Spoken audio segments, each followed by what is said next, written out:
Muy buenas noches a todos.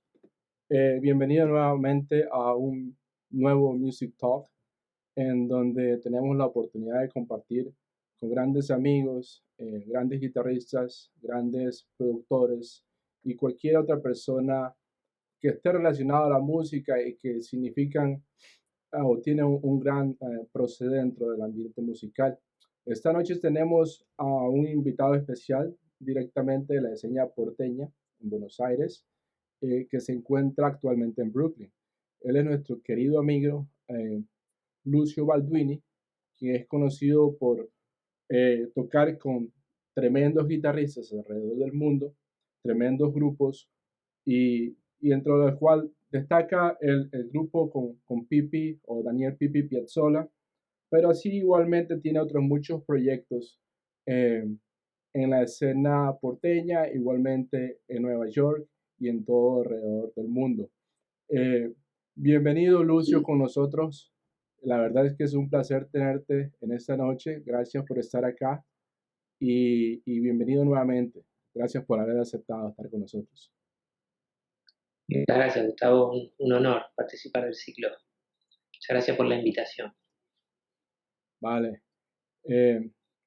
Lucio, tu trabajo como guitarrista, eh, sin duda alguna que es elocuente y es sin precedente por todos los premios que has ganado y todas las demás cosas que has obtenido a lo largo y ancho. Pero quisiera, digamos, muy bien, a ver, estamos de vuelta, tuvimos un problemita de conexión. Lucio, entonces te contaba que bueno, que tu carrera como guitarrista es muy prominente, elocuente y mucho más dentro del tema del jazz contemporáneo, ¿cierto? Eh, Sí. pero vamos a tomarlo un poquito anterior a toda, por decirlo así, a la fama y a todo lo demás. Y contanos un poquito cómo fue el inicio de Lucio como guitarrista, cómo se dio ese proceso hasta lo que es actualmente, ¿no? Bueno, yo empecé tocando más o menos entre los 10 y los 12 años y empecé tocando rock, blues, mucho blues primero y después rock. eh, a través de Jimi Hendrix o de Stevie Ray Vaughan, a través de esos guitarristas, eh, me fui adentrando cada vez más en la guitarra. Eh, y después de mi adolescencia, entre los 17 y los 20, ya me volqué más definitivamente a tocar jazz. Eso sería rápidamente, por así Rápidamente. decirlo. Entonces, ¿vienes de una familia de tradición de músicos o no? No, no hay músicos en mi familia. ¿Ok? En- Mi padre era arquitecto y muchas veces yo hago como links ahí ajá. entre su vocación, su profesión y la mía. Porque muchas veces me encuentro pensando música desde esa perspectiva, por así decirlo. Ok, muy bien. Y entonces, en esa transición de rock and roll al jazz, ¿existió una formación, y disculpa por la redundancia, formal de música en ese sentido? Eh, Cuando me empecé a interesar por la música, más o menos a los 8 años, me llevaron al conservatorio, pero como era muy chico, no me dejaron entrar a guitarra. En el conservatorio me dejaron entrar solo a apreciación musical. Y estuve así hasta los 12 años esperando para poder ingresar y siempre me decían que era muy chico. Entonces empecé a tomar clases particulares de guitarra y me fui más por ese lado. Y después cuando me fui a vivir a Buenos Aires a los 17 años, pues yo soy del sur de Argentina, de la Patagonia, de Río Negro, General Roca, eh, me conseguí una beca y empecé a estudiar en la EMBA, en la Escuela de Música de Buenos Aires. Hice 2 años en la EMBA, que sé, como no llegué no sé si es una licenciatura o... eh, esa fue mi formación básicamente en instituciones. Después fue más autodidacta y tomando clases con maestros. Muy bien, muy bien. Y en ese proceso de tomar clases con maestros, Sí. por cuánto duraste hasta que, digamos, que enganchaste con alguna buena banda que te interesaba en el ámbito del jazz? Sí, bueno, clases tomé desde los 12 hasta los 17 con Andrés Full, que es un guitarrista y contrabajista alucinante de allá de la Patagonia, que fue una de mis grandes influencias. Y después cuando llegué a Buenos Aires, en la EMBA tomé clases con Diego Taño, un guitarrista también alucinante, más dedicado al blues y a la fusión. Y paralelamente tomé clases aisladas durante un par de años también con Pino Marrone, que también fue como un gran maestro para mí. Eh, Después de eso, eh, ya fue directamente autodidacta. Mi, mi- Como que me dediqué más a estudiar en soledad. Ok, muy bien. Y, A partir de los 22, quizá, que fue hasta más o menos esos años que estudié con Pino, a partir de ahí ya fue más autodidacta mi formación. ok. Y durante esos años que estuviste tomando tus formaciones, eh, digamos que privadas, ¿no? Igual existía un modelo a seguir, un currículum en el que él te guiaba dentro del concepto de jazz o simplemente él obedecía a tus búsquedas. Decís, no te entendí bien, respecto a los maestros, algún No, maestro no, en particular. con quien más estudiaste, ¿no? Si él tenía algún método específico que seguía en el proceso teórico, práctico. Ah, Pino Marrone es un docente, un gran docente y muy metódico y al mismo tiempo muy libre porque es un maestro con mucha experiencia. Ujú. Entonces, siempre que yo iba y tomaba clases una vez por mes, era más o menos el número, una clase por mes. Eh, y cualquier cosa que yo le preguntaba, él tenía todo para darme. Tenía el ejercicio estaba acompañado de una partitura, la partitura estaba acompañada de una grabación y estaba todo sincronizado. Yo después, en esa época, yo llevaba un cassette, eh, un Ujú. grabador de cassette, grababa las clases en cassette y yo me iba a mi casa y después en ese mes yo trabajaba todo eso, transcribía toda la clase, todo lo que le había tocado, todo, y después ya volvía al mes siguiente con preguntas sobre todo eso, con tiempo suficiente para haber digerido un poco el material y con dudas nuevas. En ese sentido, creo que tuvimos una relación muy linda con Pino, porque yo siempre pensé, y siempre es algo que aún siento, que me hubiera gustado poder tener más continuidad como alumno, en el Ujú. sentido de tener un profesor que en esa época de mi formación poder interactuar semanalmente y poder tocar más y compartir más desde ese lugar, pero por alguna razón no se me dio, pero igualmente eh, creo que tuve mucha suerte, eh, tuve mucha suerte de conocer a Pino y formar parte de su academia, por así decirlo. Muy bien, muy bien. Y entonces te mudas a Buenos Aires, eh, te encuentras con una ciudad abierta a experimentar tus ideas en torno al jazz o cómo fue esa transición, porque sabemos muy bien que Buenos Aires puede ser lo mejor, pero puede ser igualmente lo peor por ser una ciudad tan gigantesca, ¿no? Entonces, Claro, entonces, ¿cómo fue ese sí. proceso? Ya, yo cuando vivía en General Roca, eh, mi profesor de guitarra, Andrés, que era contrabajista y guitarrista, era una ciudad es una ciudad en esa época, mucho más que ahora, muy chica, ¿no? Entonces había muy poca música para ver en vivo. Y la música que yo frecuentaba, que podía ver en vivo, era la música que tocaban ellos, Andrés con sus colegas, y muchas veces él tocaba el contrabajo y otras veces tocaba la guitarra.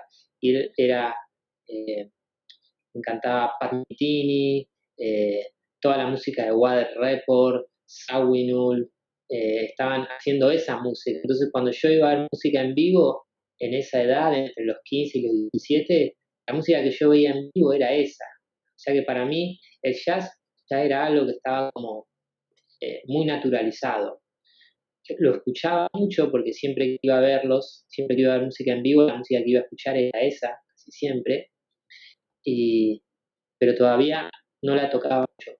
Cuando llegué a Buenos Aires, empecé a tratar de tocar más, de practicar más y de adentrarme en el lenguaje a través de un disco de Pat Metheny que me atravesó completamente, que fue el primero, Bryce Life, y a través de ese disco empecé a tratar de tocar más jazz.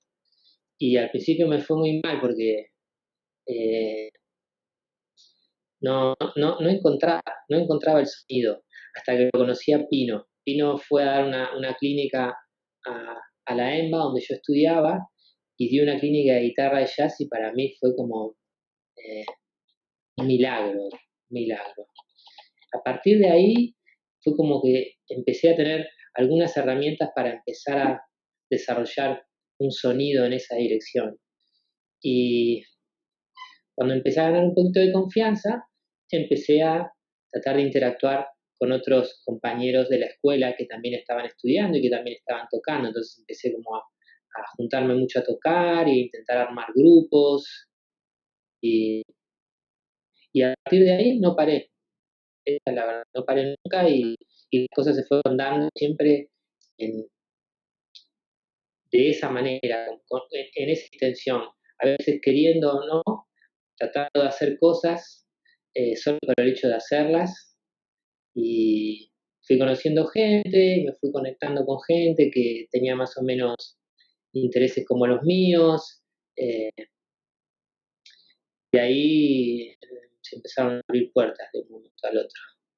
Es una ciudad hermosa Buenos Aires, porque al ser una ciudad tan grande, hay tanta gente tocando, siempre la hubo, y mientras pasan los años, más, eh, que siempre lo digo, cada año es diferente para mí en la ciudad, porque cada año conozco por lo menos 5 músicos con los que nunca había tocado, y, y genero situaciones musicales, grupos, contextos musicales para desarrollarme, como que es inagotable en ese sentido la ciudad. Y eso, a mí como artista, es muy valioso porque me da la posibilidad de estar siempre en movimiento. Muy bien. Y entonces, en ese constante buscar de Lucio, ¿no? Das con, tocas con mucha gente que puedo ver en tu biografía. Sí, Esteban Sekima, Mariano Sibori. Déjame ver quiénes más aparecen por aquí en la lista. Mono Fontana, Juan Cruz de Urquiza, Guillermo Klein, Hernán Merlo, Enrique Norris, Mariano Sibori, y la lista sigue, ¿no? Pero definitivamente que digamos que por lo menos a los que nos llegan a muchos fuera de Argentina es su trabajo con Pipi Piazzolla, ¿no? sí. Cómo se da ese encuentro? ¿Fue totalmente natural? ¿Fue algo que intentaste, aplicaste, qué sé yo, ¿no? Contanos un poquito de ese procedimiento. Con Pipi, lo que nos pasó fue que hubo un momento en el que compartíamos muchos grupos, es decir, al mismo tiempo tocábamos, por ejemplo, los dos tocábamos en el grupo de Nicolás Sorín, en el octeto de Nico Sorín, los dos tocábamos en el grupo de Guillermo Klein, los dos tocábamos en el grupo de Mariano Sibori. eh, entonces prácticamente nos veíamos todas las semanas o tocábamos 2 o 3 veces por semana. Eh, y así nos fuimos como conectando, y nos fuimos haciendo amigos, y primero yo le propuse hacer algunos conciertos y lo invité a tocar algunas fechas, y empezamos a hacer fechas en trío, haciendo mi música, y a partir de ahí no paramos. Él me invitó a formar parte de su trío, y nosotros seguimos tocando también mi música paralelamente, cuarteto. Si vos te fijás, los discos del Tiro de Pipi siempre están en sintonía con los discos, o sea, nosotros grabamos el primer disco de Pipi, creo que fue 2011, si no me equivoco, y fue casi al mismo tiempo que grabamos con mi grupo Viento Divino, y después grabamos Transmutación, y unos meses después también grabamos El Bosque Brillante, que es el último disco mío, que es como que los últimos 10 años hemos compartido un montón de cosas, pero nos conocimos a través de estas experiencias en otros grupos compartidos. Y se da la casualidad de que, bueno, que por ejemplo en el 2000, déjame encontrarlo, en el 2000, cuando lanzan Transmutación, en el 2016, ganan el Gardel al mejor álbum de jazz.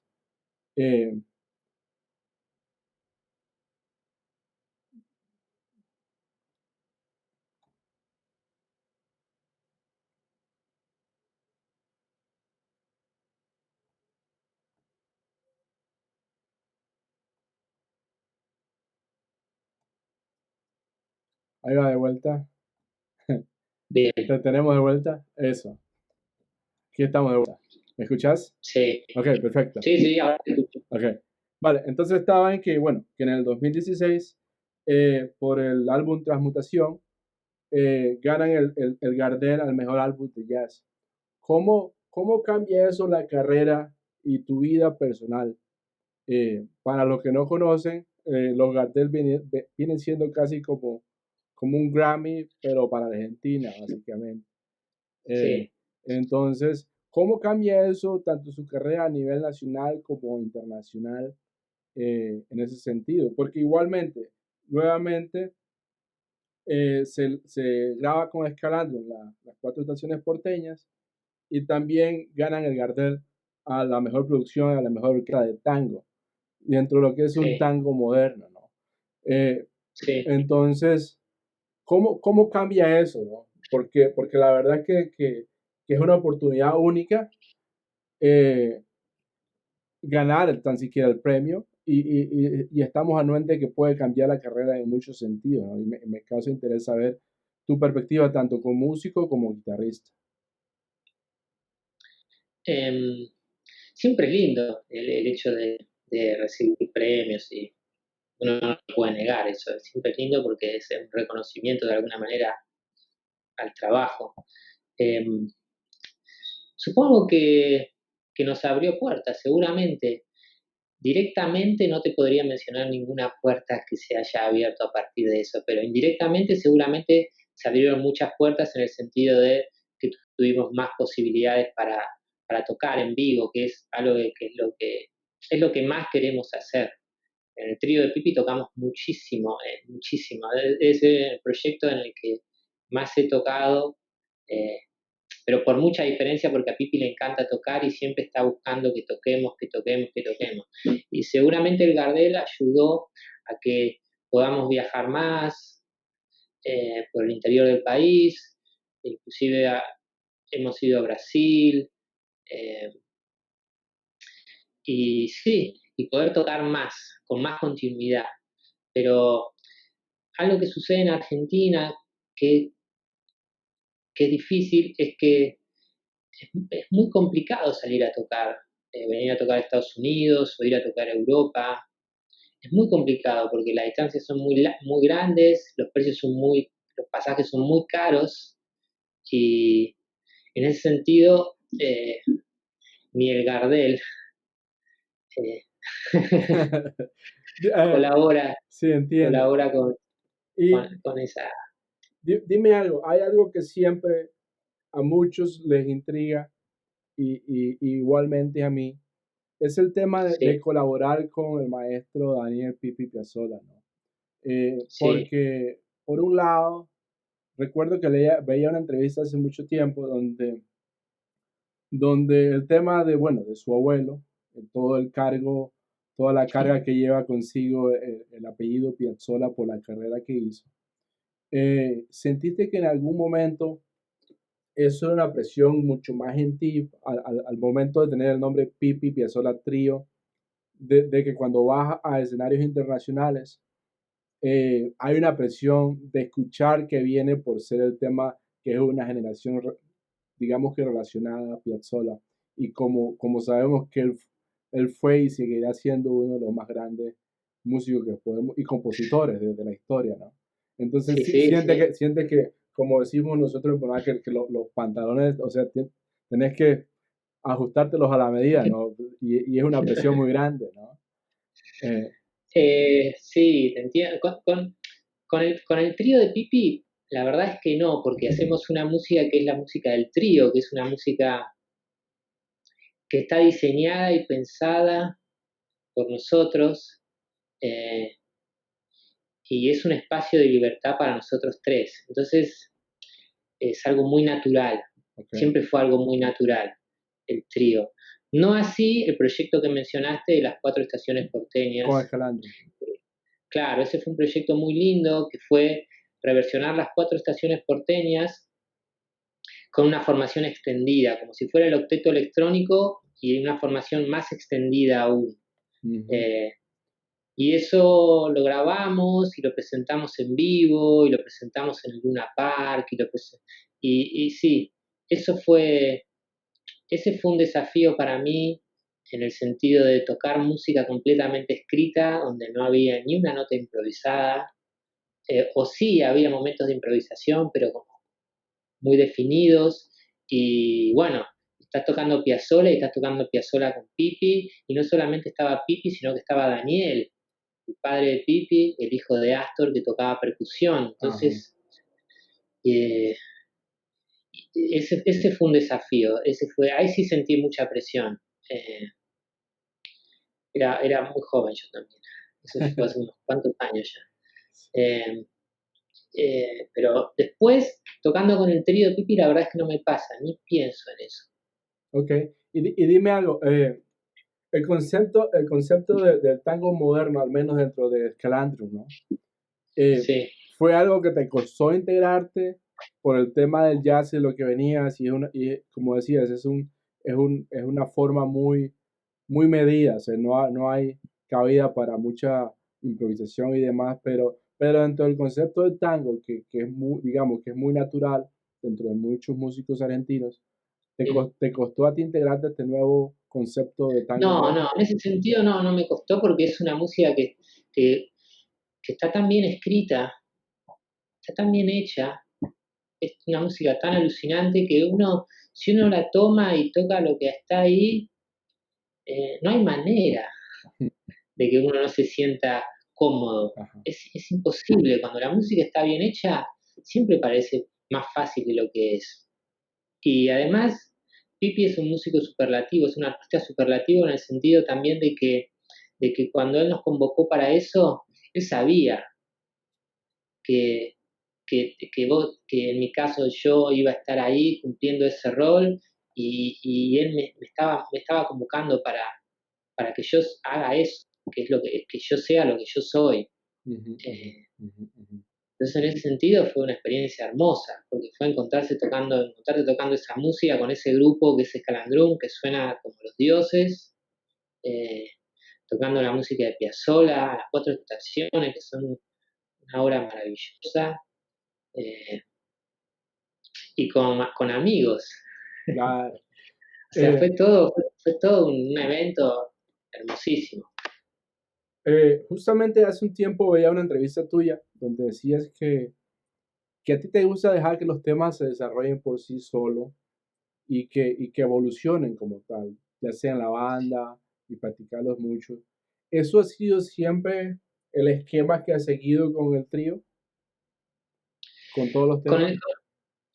el, sí, con el trío de Pipi tocamos mucho en vivo, entonces la música se va floreciendo en los conciertos. Es como una forma de trabajar que Pipi la tiene como muy asimilada.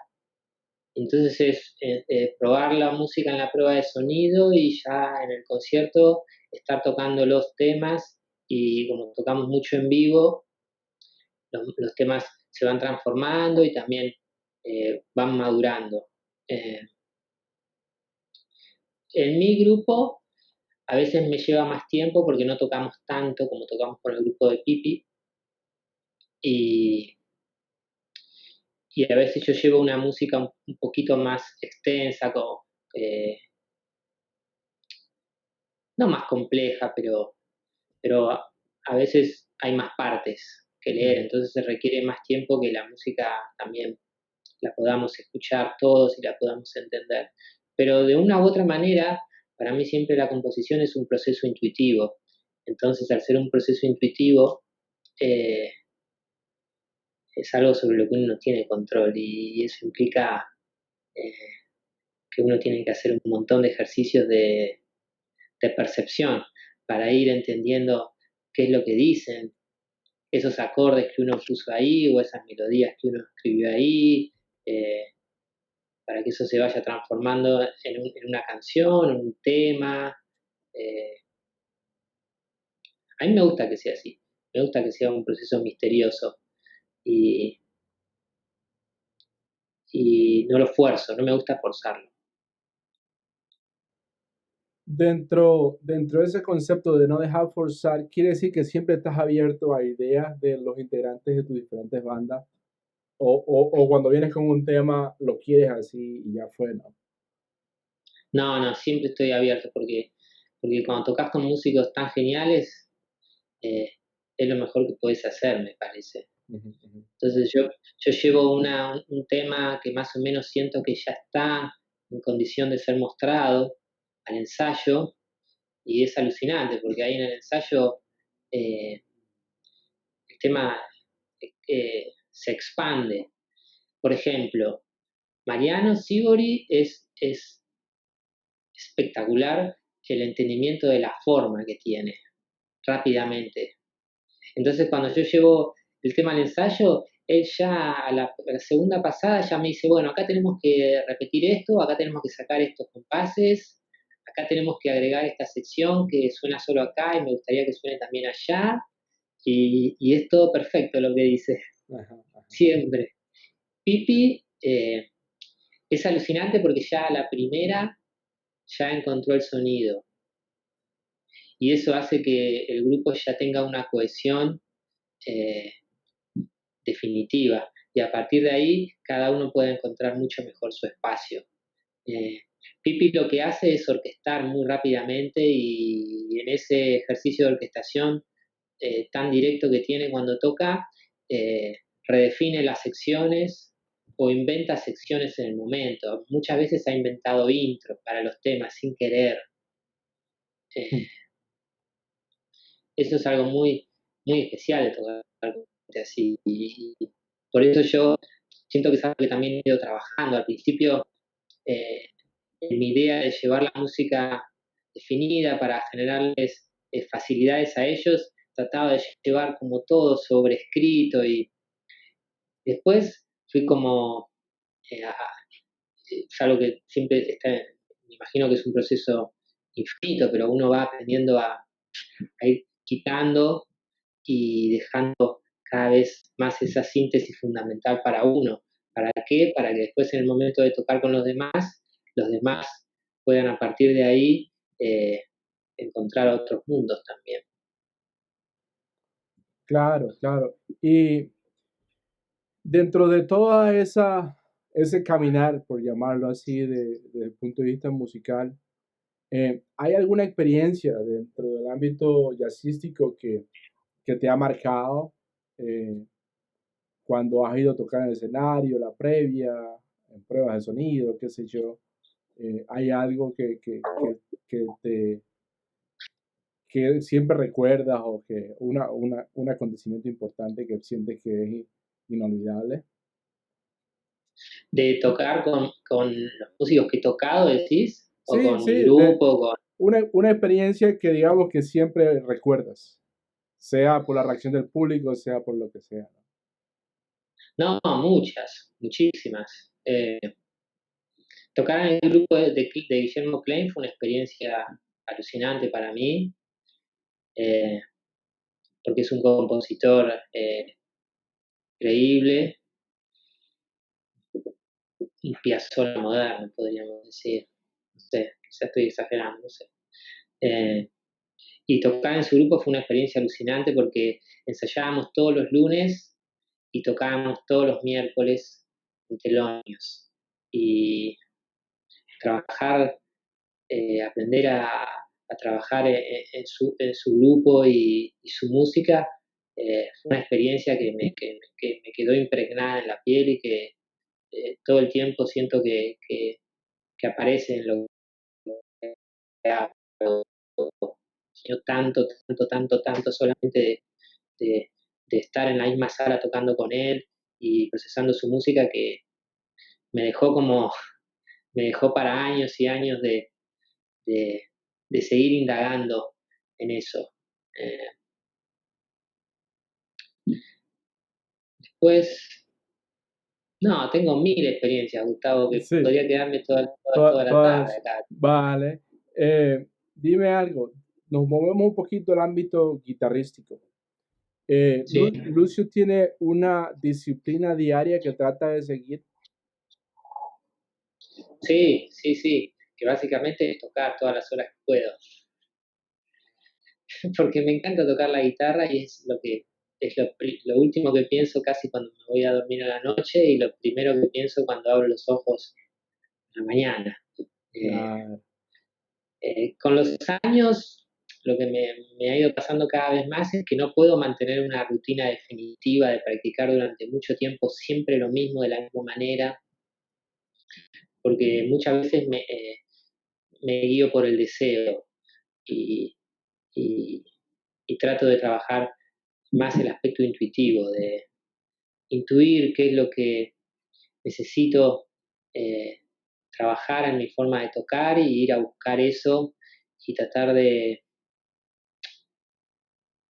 obligarme a hacer una rutina.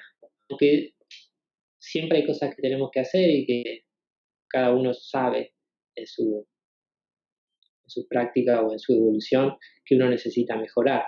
Pero la rutina va cambiando, pero siempre existe, siempre estoy. A veces estoy más tocando, eh, tocando temas, otras veces estoy alrededor de música que estoy tratando de sacar para afuera. Eh, tengo otras épocas en las que estoy como muy sobre lo técnico, otras épocas estoy como más en la exploración y tratar de eh, absorber de artistas que admiro. Eh, es algo que siempre está en movimiento, nunca es igual. En otra época lo ha sido, sí, De- cuando era muy joven. ujú. Dentro de ese concepto que mantienes en constante movimiento, digamos que tienes un mínimo estipulado diario o no. Por ejemplo, dices, ok, voy a estudiar hoy 1 hora, 2 horas, 3 horas, 4 horas. O simplemente hacer No, cuando, no, todo lo que puedo, ok. básicamente. Y dentro de ese todo lo que Todo lo que- puedo, no siempre hay, por ejemplo, un calentamiento, un ejercicio técnico y luego, Sí, siempre lo hay, pero porque también es algo intuitivo para mí y aprendí a vivirlo de esa manera. ok, ¿A qué me refiero con esto? Cuando yo tomo la guitarra por primera vez en el día, es evidente que no voy a poder volcarme sobre el instrumento y tocar esas cosas y lograr ese sonido que yo ya en mi cabeza tengo como muy desarrollado, que todos lo tenemos después de pasar tanto tiempo tocando y practicando y tantas horas en el instrumento. Es algo físico. Eh, entonces sí, siempre necesito un momento de encontrarme de una manera eh, natural y orgánica con la guitarra y hacer ciertos ejercicios o ciertos movimientos que me sirven para empezar a entrar en esa zona en la que quiero estar. Y eso para mí es muy, básicamente para no frustrarme, porque si yo agarro la guitarra por primera vez y quiero tocar, otra vez es algo físico, y toco y me frustro porque no suena lo que yo busco o no tengo la fluidez que sé que puedo tener.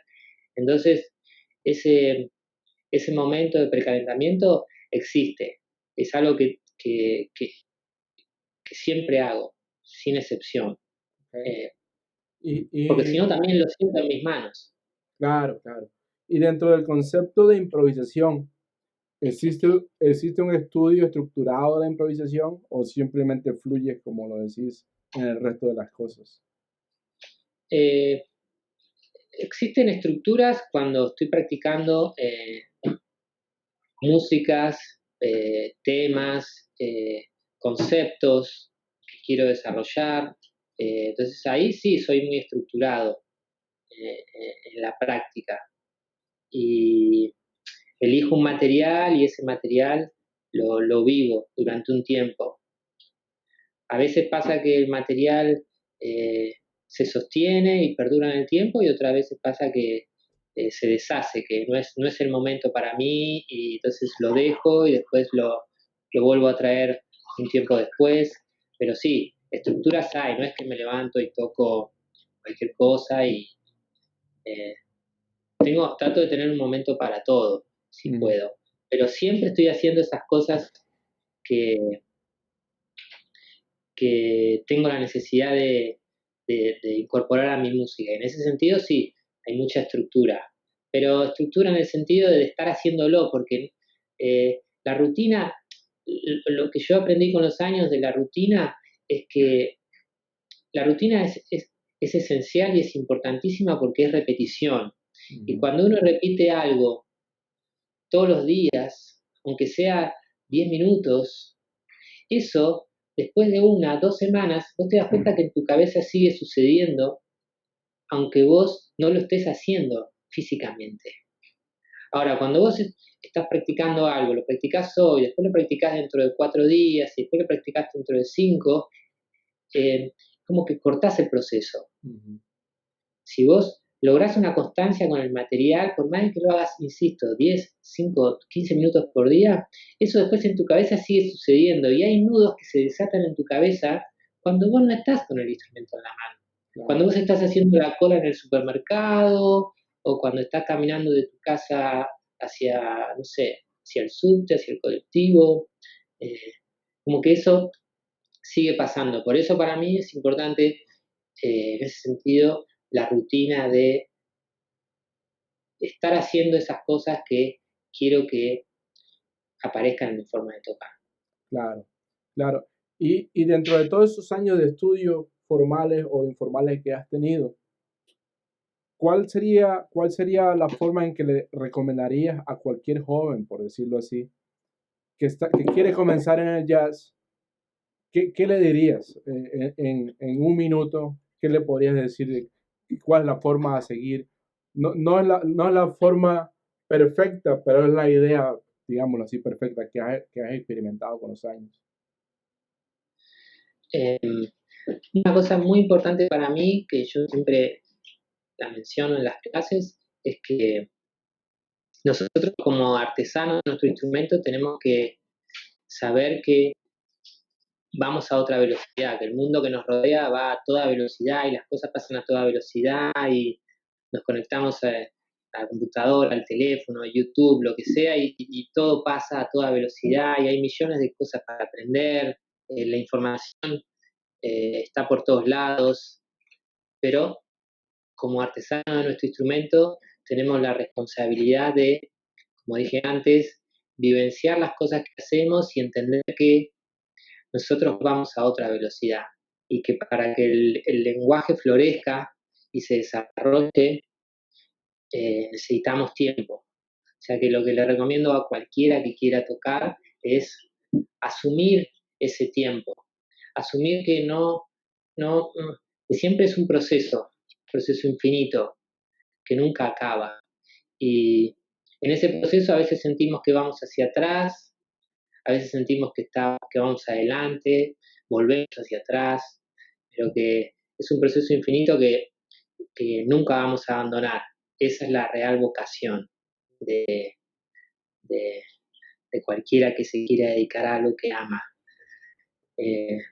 Ahora, yendo a cosas menos filosóficas, por así decir, yo creo que en ese sentido también las escuelas de música hacen un gran trabajo porque dan contención, porque ir a una escuela de música te permite conectarte con un montón de gente que piensa como vos y que tiene las inquietudes que quizá tenés vos, y eso te permite desarrollarte, quizá también profesionalmente después. Obviamente que las escuelas tampoco son la respuesta, porque ¿qué pasa en las escuelas también? Y van a toda velocidad. Sí. Y Ah, eso no es bueno. Volviendo a lo anterior, yo creo que no es bueno. Entonces, uno tiene que aprender a lidiar con el mundo que nos rodea, y en ese sentido las escuelas nos van a dar un montón de cosas y también nos van a quitar otras. Pero yo siempre les recomiendo que vayan a escuelas de música, que no digo que no se pueda hacer el camino solo, hay muchos ejemplos, pero creo que la escuela siempre te da un ambiente que, que puede ser muy importante cuando te estás formando, porque es una oportunidad para, insisto, para conectarte con gente, para armar grupos, eh, para desarrollarte y después salir al mundo real. claro, claro. En ese sentido, el tema de la formación académica, tú mencionaste que nunca acabaste, digamos que una formación académica, ¿cierto? Sí.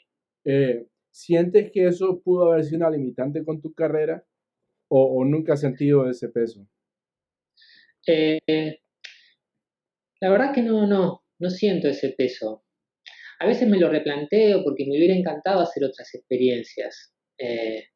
A mí se me dio así, me hubiera encantado hacer otras experiencias, me hubiera encantado, me acuerdo que rendí audición para ir a Berkeley, a Boston, y tenía una beca del 70%, y al final no pude ir por cuestiones económicas. Siento que quizá una experiencia como esa me hubiera, no sé, hubiera cambiado muchas cosas para mí. Quizá no. Eh, yo hice otras experiencias que siento que son las que eran para mí, porque cada uno es único y cada uno hace la suya. Entonces, eh, creo que si uno sabe escucharse a uno mismo y uno aprende a seguir esa voz, que a veces es fácil y a veces es difícil seguir esa voz. Yo lo recuerdo perfectamente que mi voz interna me decía que yo tenía que salir de la escuela, yo tenía que salir de ahí. Y siento que cuando salí me pude sumergir muchísimo en, en la guitarra y en la música que yo realmente quería tocar. En un momento empecé a sentir muy fuerte que la escuela me estaba como eh, limitando, en el sentido que me estaba conteniendo, pero esta es mi experiencia. Yo no es que yo la recomiendo. Yo, en ese sentido, recomiendo a cualquiera que siga su corazón.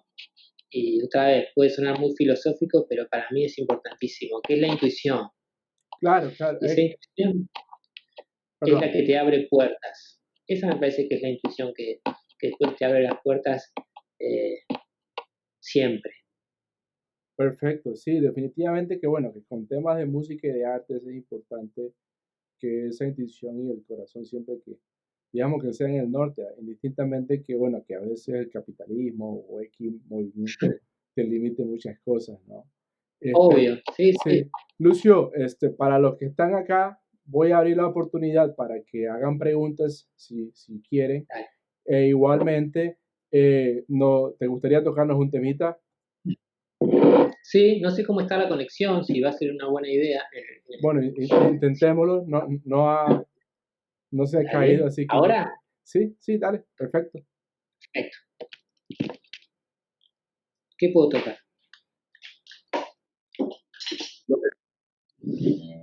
Ahí se ve la guitarra. Sí, perfecto. Sí, Vale.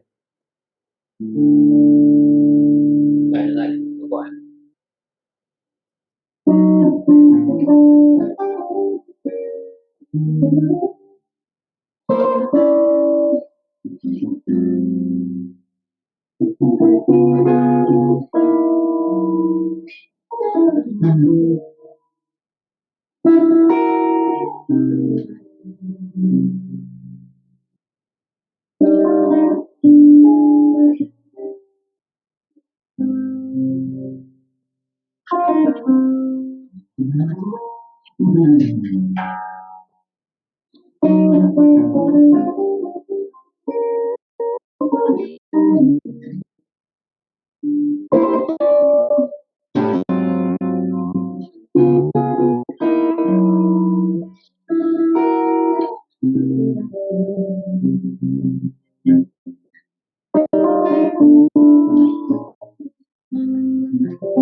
¿Lo conocen a ¡Bravo! ese? ¿Cómo decís? ¿Lo conocen? No, no me pareció. ¿Qué tema fue? Un tema de Thelonious Monk, Oh, Crepúsculo de Nibia. ok, vale.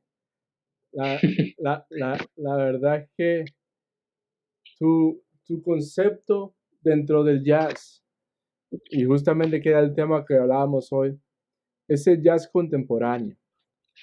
Dentro de Sí. eso,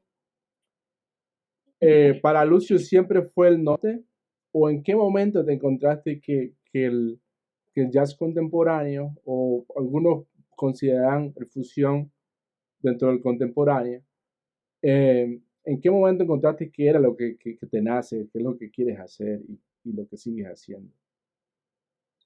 No, nunca pensé en eso directamente. Cuando viste que, no sé, escuché ese disco de Pat Metheny, Bright Side Live, y para mí cambió mi vida para siempre, ¿viste? Y a partir de ahí, a través de eso, de la música que uno ama, uno también como que va direccionando de alguna manera su propio camino. A través de Pat Metheny yo fui llegando a un montón de otras músicas y no sé, como es pura intuición, eh, pura intuición. Hay algo que nos sucede muchas veces en el jazz, que es algo contra lo que yo peleo, que es esto, lo digo de una manera así directa. Eh, Cuando a veces te pueden decir, bueno, ¿te gusta Ornette Coleman? No, tenés que escuchar a Charlie Parker antes. Como que a veces, ¿no? Yo siempre fui poniendo adelante las cosas que me apasionaban. Entonces, si a mí me apasionaba Ornette Coleman, yo iba por ahí y iba a morir con eso. Siempre hay tiempo para todo, entonces en el proceso y en la formación uno va yendo cada vez más hacia atrás. Yo creo que eso es indudable. Y un día descubrís a Charlie Parker y la cabeza te explota en mil pedazos y realmente ahí te adentras en su música y en ese universo infinito, ¿no? Eh, pero me parece que es mucho más verdadero hacerlo desde la intuición que desde el dedo que señala. Por lo menos esa es mi experiencia. Ujú. Y con la música que hago es exactamente igual. Hago la música que está en mi cabeza Ujú. y que la voy encontrando y, y que la voy buscando y que uno intuye que está por ahí y uno la va arañando y la va buscando y la va trayendo cada vez a algo tangible, por así decir.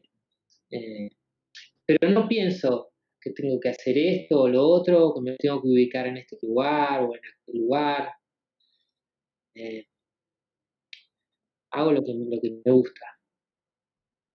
Qué bueno, qué bueno. Y dentro de eso, llegamos a tu disco, a tu más reciente disco, El Bosque Brillante, Sí. que es uno de los discos los reviews son súper interesantes porque es un disco que revela esa búsqueda de Lucio por cosas que son parte de la cotidianidad, pero a la misma vez es una exploración muy, muy personal en ese sentido. Eh, ¿Cuánto tarda Lucio en conceptualizar todas estas ideas fenomenales para cada tema y luego el proceso de grabación?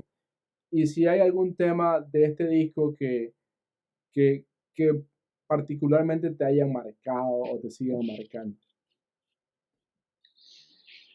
Em, el proceso para mí siempre es largo, porque como implica eh, ese proceso misterioso que para mí es la composición, que es ir descubriendo la música, ir como encontrando los espacios, eh, me lleva tiempo.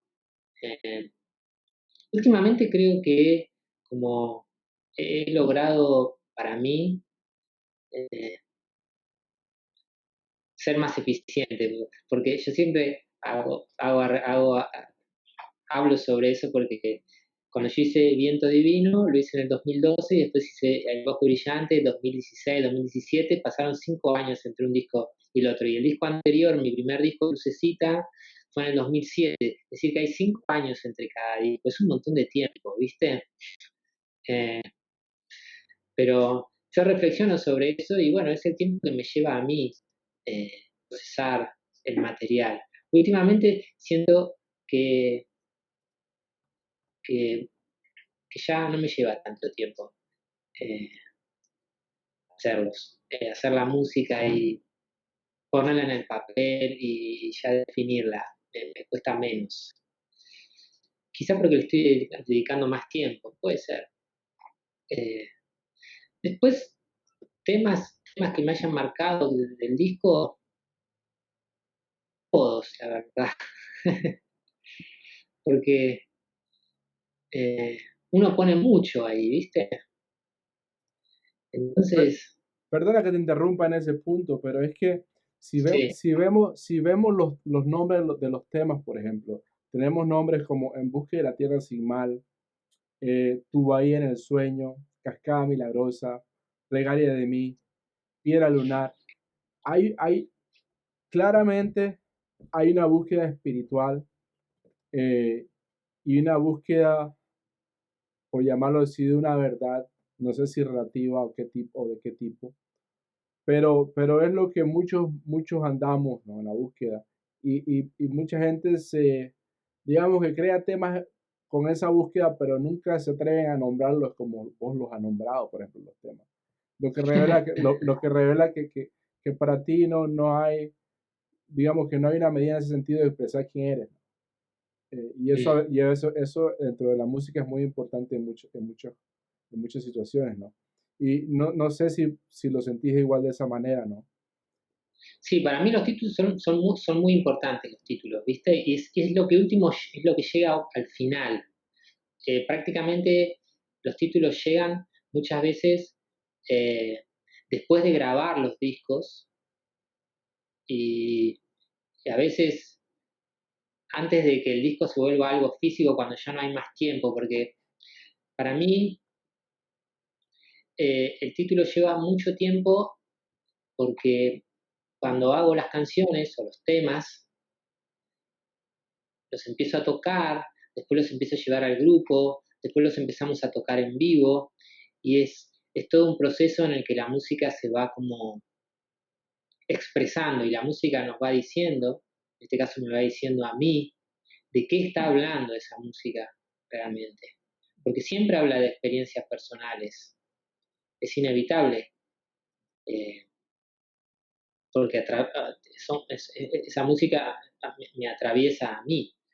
Entonces, el trabajo para mí con los títulos es que primero entender de qué me está hablando la canción para después saber cuál es el título que tiene que llevar. Entonces, eh, es todo un proceso que es así para mí y a mí me gusta que sea así. No es así para todos. Yo creo que para todos es diferente, pero para mí sí es así. Muchas veces me ha pasado que me digan, no, pero ponle el título ya, apenas es el tema le tenés que poner el título porque así el tema ya está. Y no, yo nunca podría hacer eso. Para mí el título es algo muy importante. Eh, Y en ese sentido, ¿ha habido alguna experiencia de tu vida que, digamos, una experiencia visual o digamos que espiritual, con la cual has venido a la guitarra y has tratado de conceptualizar esa experiencia en la guitarra? Como ejercicio lo he hecho muchas veces. Ahora no sé si hay algún tema, porque a mí lo que me pasa con la composición es que es algo que no practico todos los días. Ujú. Es un impulso para mí. Me pasa muchas veces que me despierto y ya sé que voy a hacer un tema, que voy a intentar hacer un tema. Como que es una sensación. Y sé que no me puedo poner a practicar y no puedo ir contra eso y sé que tengo que sentarme y que me siento y como que tengo una predisposición a hacerlo y muchas veces me sucede así, eh, que la música eh, viene a partir de ese impulso. El primer impulso es el más complejo porque después de grabar un disco a veces uno se queda un poco vacío, entonces eh, ese primer impulso que viene después de los discos es el más difícil, pero después, cuando el material empieza a aparecer, empieza a haber como también eh, unas ganas de hacerlo. Y, y a veces tengo ideas que son estrictamente musicales, de que sobre una idea de un ritmo o de una sensación que, que voy y lo hago. Y después me pasa eso, que los, no es algo sobre lo que pienses. Siento que me voy a sentar y voy a trabajar sobre alguna música nueva y me siento y lo empiezo a hacer. Y después lo, lo puedo interpretar. Y ahí sí eh, encuentro imágenes de mi vida y sí, encuentro todo el tiempo imágenes. Ok. Sabes que había puesto las preguntas, pero no estaban viniendo directamente al live, estaban en tu, en tu host party. Y aquí me leer algunas que están acá. Alguien te preguntó, ¿algún consejo para la concentración o entrar en la zona, el fluir musical? Se me cortó ahí, perdón que no escuché. Decía, ¿algún consejo para la concentración o cómo entrar en esa zona de fluir musicalmente? Ah, bien. Bueno, para mí los ejercicios de precalentamiento son eso. Eh, los ejercicios de precalentamiento no es algo que yo pueda hacer con un cronómetro o no es algo mecánico que yo haga y mientras lo hago pienso en otra cosa. El ejercicio de precalentamiento para mí es como elongar, empezar a sentir mis manos, empezar a sentir cómo se sincronizan ambas manos, cómo mi cabeza puede pensar en tiempo real, puede sentir las notas, puede anticipar el tono, eh, puede trabajar o forzar una articulación específica. Entonces, para mí, el precalentar, yo precaliento, hago ese ejercicio de precalentamiento hasta que ya sé que estoy en esa zona. Que todos, yo creo que si todos hacemos ese ejercicio, todos sabemos cuál es en la zona en la que eh, queremos estar. Entonces, es un ejercicio que a veces me lleva más tiempo y otras veces me lleva menos tiempo. Eh, Pueden ser ejercicios muy técnicos. Puede ser algo como tocar una sola frase y trabajar sobre el tono, sobre la coordinación de las manos.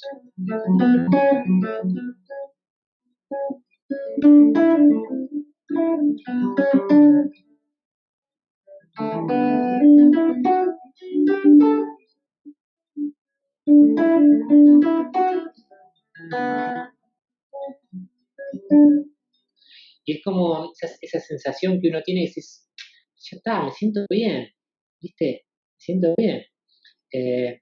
Yo, particularmente yo, cuando agarro la guitarra por primera vez en el día, nunca hago ejercicios melódicos. Okay. Hago más ejercicios armónicos. Toco acordes simples para mí, que no impliquen mucho esfuerzo, intervalos. eh, Va cambiando igual, va Okay. cambiando. Sí, ya nos conversaste que bueno, que ese es el concepto, pero todos los días cambias, hay nuevas cosas, ¿no? Sí, Muy bien. Dentro de la conceptualización que tú ves a un músico contemporáneo, a un músico con todas las dificultades que enfrentamos, que en Argentina, bueno, las oportunidades son muchas, pero igual las limitaciones son igual, ¿no? Y igual nos encontramos mucho. con todo eso, ¿no? Y bueno, resulta que vos estás ahorita en Brooklyn, para los que no saben, Sí, en medio de la pandemia, quedaste varado en quedé Brooklyn, ahí. pero, pero me causa interés conocer un poco más de tu percepción de lo que has podido ver en estos años, de qué hace un músico completo. Porque hay muchos músicos que simplemente se enfocan en el tema de la práctica, no que quieren ir afuera y tocar con nadie. Para ellos ese es el mundo. Para hay otros que hacen toda su carrera tocando. Sí, Pero hay otros muchos, por ejemplo, que dentro de las situaciones actuales siempre se habían aferrado a aprender a usar, qué sé yo, Pro Tools, Logic, y ahora sí. toca. Entonces, me causa interés si vos ya has desarrollado un concepto sobre esto y de que, por lo menos, te doy al menos mi opinión, un músico tiene que ser versátil en todos los sentidos, que no incluye solamente el tema del instrumento, simplemente, pero también desarrollar los aspectos de marketing, los aspectos de mercadotecnia, de computación, de todo lo demás, ¿no? Pero no sé Sí. si lo compartes igual la misma idea. Eh, yo personalmente me siento más, me gusta pensarme, y durante mucho tiempo me costó asumirlo, me dio vergüenza y en un momento, después de mucho reflexionar, entendí que estaba equivocado, es asumirme como artista. Entonces, para mí, eh, el objetivo y mi deseo siempre es vivir la vida artística. eh, y es a través de la guitarra. Eh, pero no es para todos igual. Lo dije antes, yo comparto mi experiencia. Mi experiencia es vivir la vida artística a través de la guitarra, es decir, que desarrollarme como artista y expresar mis ideas y a través de eso vincularme con el mundo. Eh, entonces, para mí no es importante tocar todos los géneros, para mí no es importante ser eficiente en muchos aspectos. Para mí es importante ser eficiente eh, para expresar mis ideas. Y en este momento lo hago a través de la guitarra. Es mi canal y vivo a través de eso.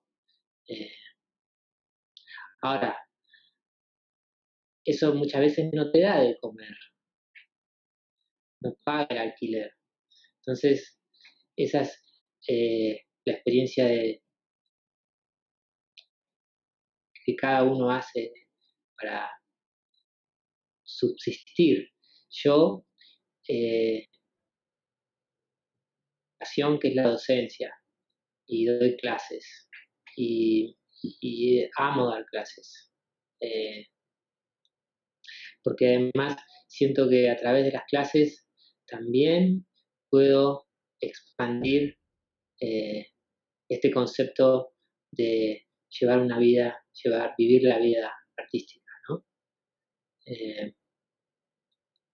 Entonces mi vida básicamente es eso, tocar, dar clases y explorar. A veces en el camino nos encontramos con cosas que tenemos que hacer, como lo que vos decís, eh, manejar la tecnología, eh, ya sea para grabar o para comunicarnos, nosotros el equipamiento muchas veces, si tocamos instrumentos eléctricos, eh,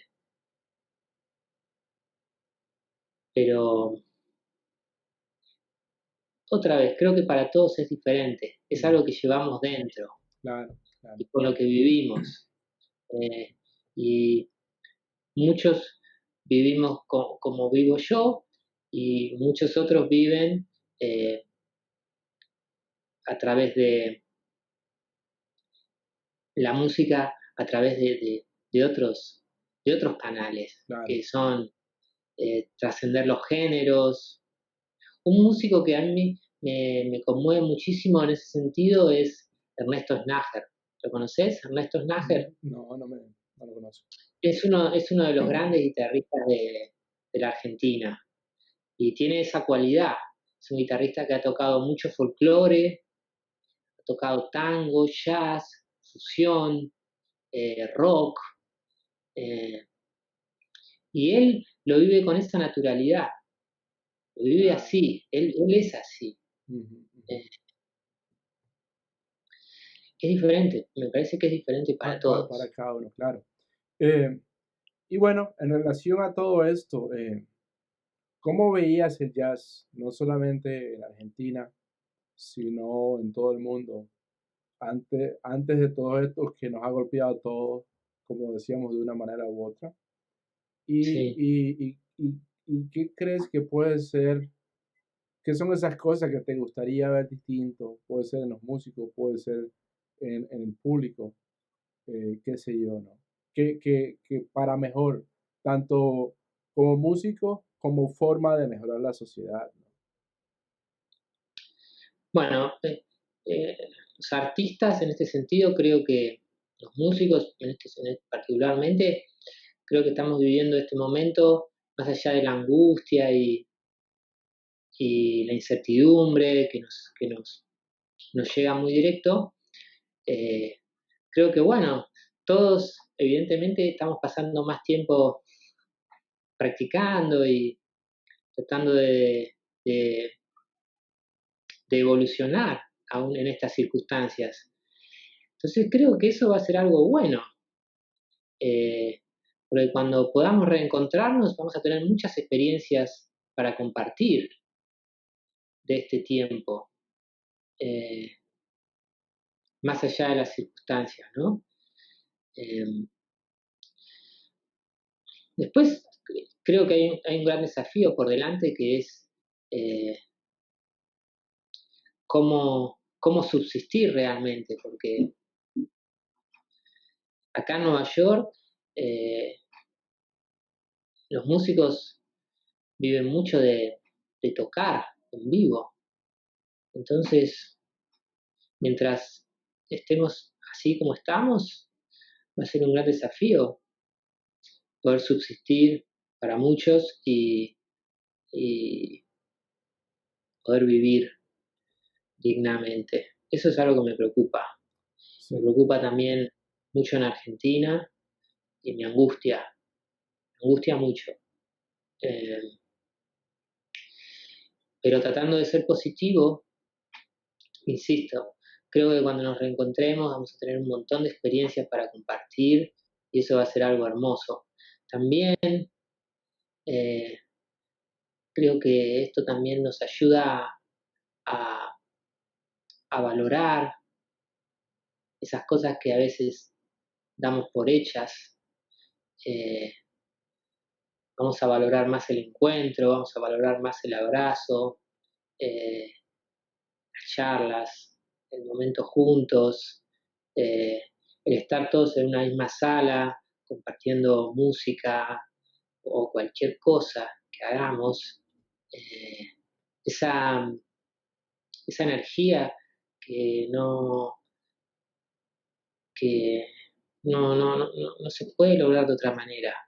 Es un desafío también poder atravesar las pantallas como lo estamos haciendo en este tiempo y creo que hemos aprendido un montón de cosas en estos 2 meses claro. y nos hemos adaptado tremendamente eh, porque también somos eso, tenemos una capacidad de adaptación, seres humanos, que es increíble, pero eh, el hecho de poder estar todos en una misma habitación haciendo cualquier cosa que hagamos eh, implica otra energía que, que no se puede comparar. Entonces, me parece que cuando estemos otra vez todos en una misma sala, vamos a sentir eh, como Claro, una sensación hermosa sí, de felicidad y de compartir y de agradecimiento, ¿no? definitivamente. Que, que va a ser algo muy lindo, creo. Ujú. Eh, Antes de finalizar, hay una pregunta más para ti de alguien que te lo preguntó en tu perfil, pero quiero igual, como guitarrista, quiero adentrarme un poquito más y quiero que nos cuentes sobre tu guitarra actual, que es una Collins, e igual el set Sí, y tu setup que usualmente usas, qué pedales usas, para todos esos guitarristas que quieren aprender qué usa Lucio, ¿no? la guitarra es una Collins, ¿cómo se llama? I-35 LC es el modelo. Es como una Gibson 335, pero más moderna, por así decir. Tiene las características de una Gibson 335 de los 60 en cuanto a las medidas, las maderas y la fabricación. Es una guitarra hermosa que me encanta. Eh, Me gusta mucho porque tiene un sonido acústico muy lindo y la disfruto mucho. También tengo una Gibson Howard Roberts, que también es una guitarra hermosa, pero muy diferente porque es maple, el diapasón de maple y ébano, la trastera.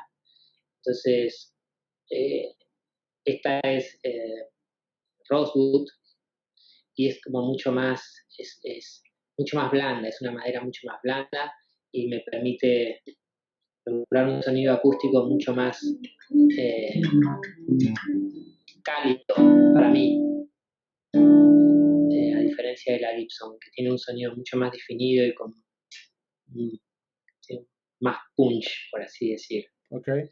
Y en relación a tus pedales y demás que usas, sabemos que usas muchos Los pedales, cleans. sí, los pedales que yo tengo son, eh, tengo una reverb que también es trémolo de Strymon, que se llama Flint, Ujú. que es hermoso realmente, es la reverb que tengo ahora, que me encanta, no sé si se llega a escuchar. Se escucha un poco. Eh, tiene varios seteos y te da la posibilidad de trabajar mucho con el tono y te da con la profundidad. Entonces, me gusta mucho eso porque a mí personalmente me dio la posibilidad de eh, apagar, apagar a veces el pedal de delay, que es algo que durante muchos años me costó hacer. Que yo siempre tengo un pedal de delay prendido como sustain. Eh, Trabajar con esta reverb tan dinámica me dio la posibilidad de a veces eliminar el delay y quedarme solo con ese sonido, con más profundidad o con menos profundidad. Y el trémolo también es hermoso. Después tengo un delay que se llama Capistán de Strymon también, que es muy lindo porque es un delay, emulador de un delay análogo. Entonces también me da la posibilidad de las repeticiones, trabajar sobre el tono de las repeticiones. A mí me gusta que el tono sea muy oscuro para que contraste con el sonido real. Entonces a mí me gusta tener un sonido agudo porque me gusta que se escuchen las cuerdas al aire, que se definan bien las cuerdas al aire. No me gusta bajar mucho el tono del potenciómetro del tono de la guitarra para que no se paste demasiado. Entonces, el Capistán en ese sentido me ayuda mucho a eh, equilibrar esos agudos, compensarlos. Entonces, a través del Capistán puedo compensar rápidamente el delay, lo que hace es oscurecerme eso que ya vino con más armónicos. Después tengo el otro de Steinway, parece que estoy haciendo propaganda. El Timeline, que lo uso más como efecto, que también es un multi-delay, tiene muchos delays. Entonces yo lo uso con un pedal de expresión. Entonces el pedal de expresión, generalmente lo que hago con el pedal de expresión es o nada de efecto o mucho efecto. Entonces con eso yo voy trabajando en tiempo real, dándole más profundidad, menos profundidad, más efecto, menos efecto. Después tengo un pedal de overdrive que se llama King of Tone de Analog Man, que es muy lindo también porque es como muy orgánico,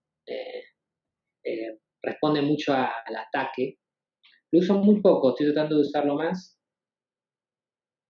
Después tengo el Hawk de Electro Harmonics, que es un pedal que uso hace muchos años, que me gusta mucho algunas funciones que tiene, el freeze, me parece que el freeze que tiene hace mucho la diferencia con respecto al freeze que uno se podía comprar por separado, porque tiene más posibilidades de trabajar sobre el sonido, sobre el tono, sobre el ataque del freeze.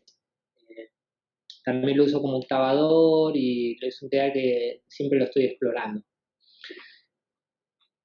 Esos son todos los pedales que tengo en este momento. Y en cuanto a amplificador, ¿qué prefieres usualmente?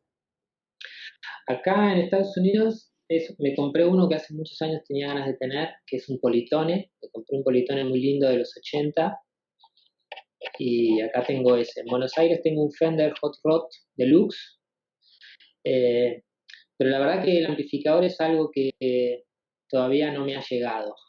Okay. Es algo que todavía tengo que seguir explorando.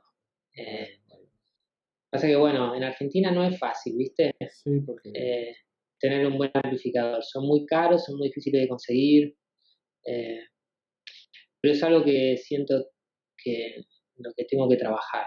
Tengo que encontrar ese amplificador para mí. Quizá este Polytone me dé muchas satisfacciones. Todavía no lo pude probar en vivo.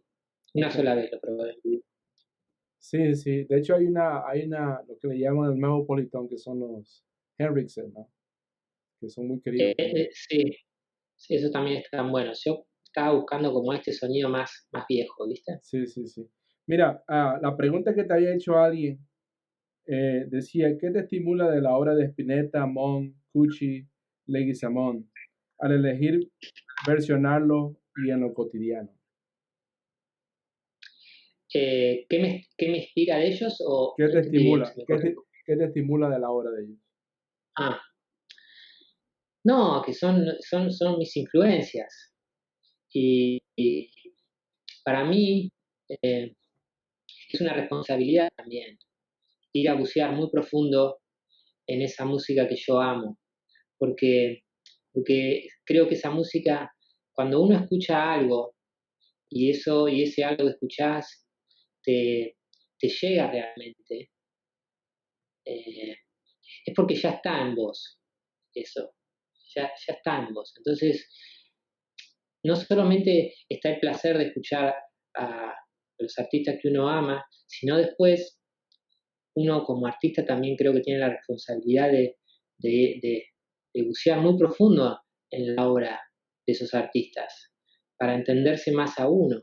¿Por qué esta música me llega tan profundo a mí? Y también porque es algo hermoso hacerlo. Eh, yo no puedo evitarlo. Quiero estar tocando esa música, quiero estar tocando esa música que me convoca. Entonces, eso es lo que me estimula, me da mucho placer poder sacar temas y poder traerlos a mi mundo. Es un ejercicio, eh, que yo siempre lo digo, para mí eh, es como otra vocación, la vocación del intérprete, que, que puede eh, tomar una canción y apropiársela. Es algo hermoso eso también. Y para mí eh, es es un ejercicio de exploración. Muchos temas que me encantan, pero no los puedo tocar. Y otros sí. Entonces hay un filtro tremendo ahí que uno tiene que aprender a transitar. Y lo que me estimula es encontrarme a mí también en esas canciones después. Tremendo. Nos quedamos con ese último comentario. Eh, Lucio, mil gracias por haber estar acá. Ha sido una hora fenomenal. Al principio tuve un poquito de problemas de conexión, pero todo fluyó luego, Bueno, porque las cosas buenas tienen que fluir, ¿no? Así que, así que un gusto, éxito con todo. bueno, Saludos a todos los que estuvieron por ahí sintonizando. En tu host party vas a ver que tienes un montón de gente allí. Gracias a todos y bueno, seguimos con todos los domingos con artistas nuevos de toda índole. Para el siguiente domingo vamos a tener un ingeniero de sonido, de hecho panameño, que tiene un par de Grammys con muchos artistas renombrados y vamos a estar hablando de audio. bueno. Sí, así que todos estén atentos por allí. Y la verdad que bueno, que todo el contenido está siendo subido a YouTube, así que por favor, si pueden seguirme en mi cuenta, lo van a ver en mi perfil de Facebook, en YouTube, y pueden ver todo el contenido anterior de todas las entrevistas que han sido, ¿no? Y la verdad es que vamos a mantenerlo constante entre entrevistas con grandes artistas en inglés, en español y así, la verdad que bueno, así que igual, aunque dependiendo de su nivel de inglés o su nivel de español, según el caso, manténganse en contacto, las preguntas siempre están bienvenidas y muchas gracias nuevamente Lucio por adentrarnos un poquito en tu mundo y en tu experiencia de vida como músico. La verdad es que ha sido una oportunidad única. Bueno, muchas gracias, Gustavo. Un honor para mí. La pasé muy bien. Una alegría conocerte. Espero que nos encontremos pronto en vivo y en directo. Que así sea. Saludos para todos. Gracias. Un abrazo. Hasta luego. Chao, Gustavo. Chao.